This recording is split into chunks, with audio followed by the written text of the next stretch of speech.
नमस्ते। Money capital channel में आज हम भारत फोर के क्वार्टर फोर के नंबर के बारे में जानने वाले हैं और साथ ही में इसके शेयर का एनालिसिस भी करने वाले हैं। अगर आपको शेयर मार्केट रिलेटेड कोई भी जानकारी चाहिए तो आप हमारे टेलीग्राम चैनल से जुड़ सकते हैं। उसकी लिंक आपको हमारे डिस्क्रिप्शन में मिल जाएगी। यह वीडियो शुरू करने से पहले अगर आपने पहली बार इस चैनल को विजिट किया है तो इस चैनल को लाइक कीजिए, सब्सक्राइब कीजिए। भारत फोर्ज इस कंपनी की बात करें तो ये कंपनी फॉर्गिंग और कास्टिंग के सेक्टर में काम करती है। कास्टिंग का मतलब है किसी मेटल को लिक्विड फॉर्म में लाकर उसको मोल्डिंग के सहारे शेप देना, और दूसरा है फॉर्गिंग, जिसका मतलब है किसी मेटल को शेप बदल कर अलग अलग प्रोडक्ट बनाना। इसका बिजनेस देखने के बाद इस कंपनी के इम्पोर्टेंट पॉइंट इस कंपनी के क्वार्टर फोर के नंबर के ऊपर नज़र डालते हैं। भारत फोर्ज का क्वार्टर फोर का फाइनेंशियल ईयर 21 मार्च का नेट प्रॉफिट 205.4 करोड़ का है।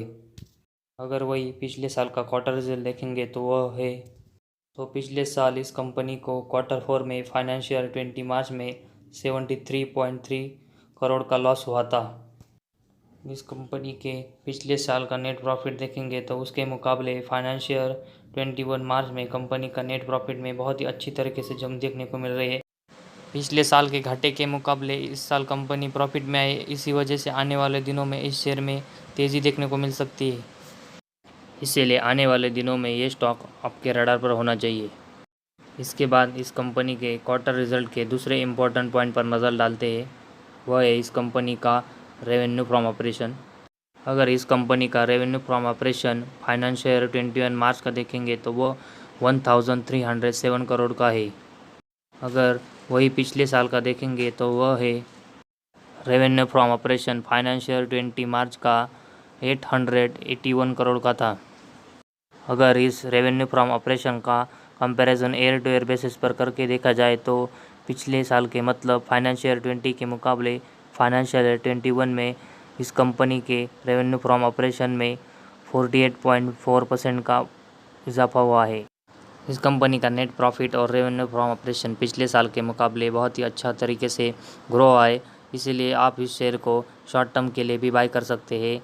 किसी भी स्टॉक को आप लॉन्ग टर्म के लिए बाय करना चाहते हैं तो सबसे पहले उस कंपनी का चार्ट देखना ज़रूरी है। उसके बाद ये कंपनी लगातार 5 साल से प्रॉफिट में है या नहीं ये देखना चाहिए।